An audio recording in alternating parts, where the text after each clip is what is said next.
नमस्कार, नादी टीवी के खास कार्यक्रम खास खबर खास नजर में आपका स्वागत है। मैं हूं आपके साथ पारुल। कार्यक्रम की शुरुआत करेंगे 4 बड़ी खबरों के साथ। सबसे पहले बात करेंगे इंदौर की, जहां दूषित पानी ने एक और घर उजाड़ दिया।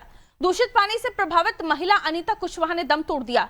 महिला पिछले 1 महीने से बॉम्बे हॉस्पिटल में वेंटिलेटर पर थी, लेकिन रविवार रात को अनीता मौत से जंग हार गई। दूसरी खबर में बात होगी गरियाबंद के राजिम में 2 समुदायों के बीच हुई हिंसक झड़प की, जहां उपद्रवियों ने एक पक्ष के करीब 10 घरों में आग लगा दी, जबकि 3 से 4 वाहनों को भी आग के हवाले कर दिया गया। इस हिंसा में पुलिस पर भी पथराव हुआ है, जिसमें एक पुलिसकर्मी घायल हो गया।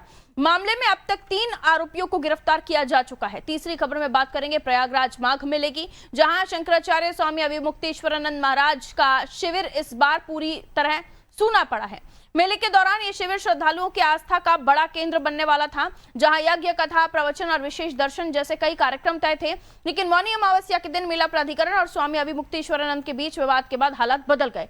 स्वामी अभिमुक्तेश्वरानंद 11 दिन तक धरने पर बैठे रहे और अपने शिविर में नहीं लौटे। इस दौरान कोई धार्मिक आयोजन नहीं हो सका और शिविर खाली रहा। इसके अलावा चौथी खबर में बात करेंगे उत्तराखंड की, जहां धामी सरकार ने 2026-27 के बजट के लिए तैयारियां तेज कर दी हैं। बजट को अंतिम रूप देने के पहले 7 फरवरी को सीएम पुष्कर सिंह धामी चंपावत के बनबसा में किसानों और व्यापारियों के साथ मीटिंग करेंगे और सरकार ने दावा किया है कि इस बजट संवाद के जरिए जमीनी जरूरतों को सीधे बजट में शामिल किया जाएगा।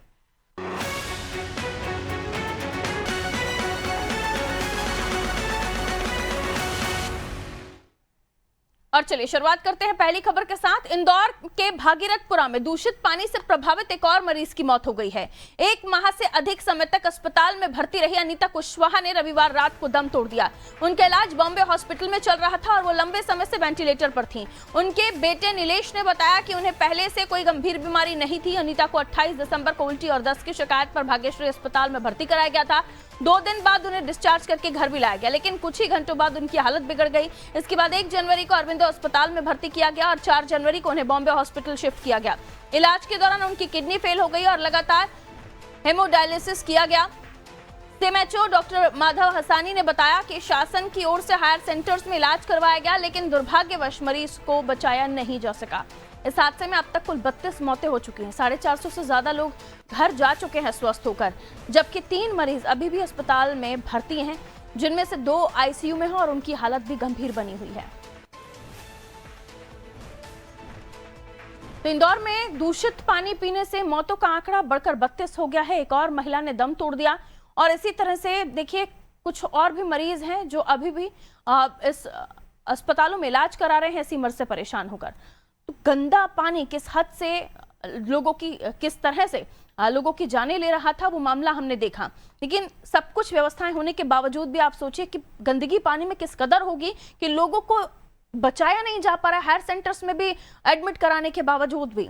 योगेश हमारा सहयोगी हमारे साथ जुड़े हुए हैं। योगेश, एक और जीवन चला गया, एक और जिंदगी चली गई, एक और परिवार बर्बाद हो गया। एक महिला जो 1 महीने से वेंटिलेटर पर जिंदगी और मौत के बीच जंग लड़ रही थी, वो अपनी जिंदगी की जंग हार गई है।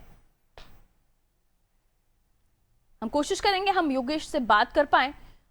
तो अनीता कुशवाहा नाम की महिला जो शुरुआती दौर में 1-2 दिन बीमार रही, फिर वापस घर आ गई, फिर दूसरे अस्पताल में गई, फिर वहां से उसे हायर सेंटर्स में रेफर किया गया।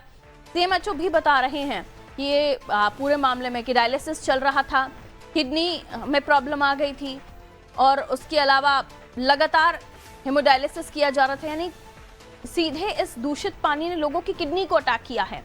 आप सोचिए 32 मरने वालों की संख्या में हमने मासूमों को, बच्चों को भी मरते हुए देखा है, बुजुर्गों को भी मरते हुए देखा है। इस गंभीर घटना ने सबको झकझोर कर रख दिया। आइए योगेश हमारे साथ बने हुए हैं। योगेश, एक और जिंदगी हमने जाते हुए देख ली, क्योंकि 32वीं मौत है ये। और अनीता कुशवाहा नाम की महिला जिसने पूरी महीने कोशिश की जिंदगी और मौत से बीच जो लड़ रही थी, लेकिन आखिर वो अपने जिंदगी के साथ इस जंग को हार चुकी है। उनके परिवार में मातम है और ये लगातार जो मौतों का आंकड़ा अभी भी बताया जा रहा है कि लोग एडमिट हैं, जिनमें से कुछ तो आईसीयू में भी हैं।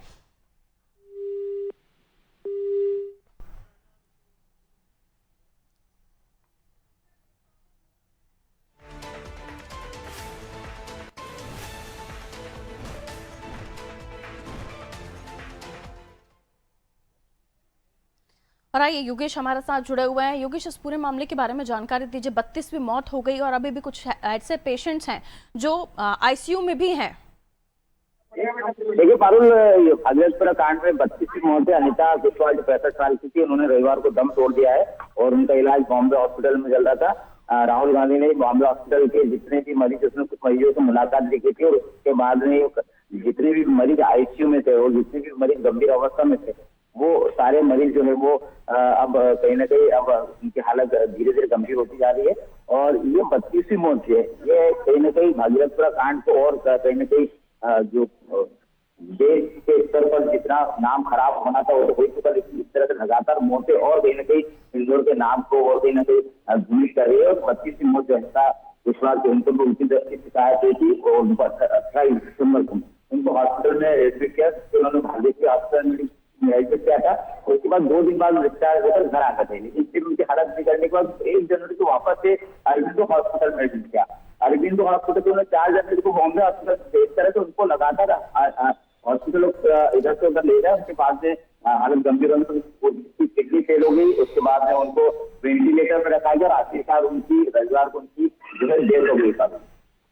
बहुत शुक्रिया योगेश जानकारी के लिए। तो भागीरथपुरा में दूषित पानी से एक और मौत का मामला सामने आया है और अभी भी ऐसे कुछ पेशेंट्स हैं जो गंभीर बताए जा रहे हैं।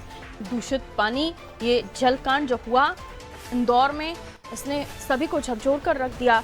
न केवल मध्य प्रदेश में बल्कि देश के अलग अलग कोनों में, अलग अलग जगहों पर ये मामला सुर्खियों में रहा, क्योंकि देश का सबसे स्वच्छ शहर इंदौर लगातार स्वच्छता में अव्वल, और उसी शहर में लोग गंदे पानी को पीने से काल के काल में समा गए।